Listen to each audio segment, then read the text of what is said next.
మరువకుండా వచ్చి మంగళారతులిచ్చి పరమ భక్తితో నీ పసుపు కుంకుమ పోసి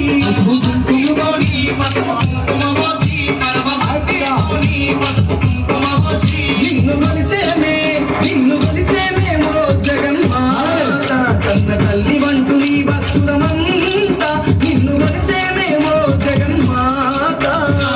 1 2 3 4 5 6 7 8 1 2 3 4 5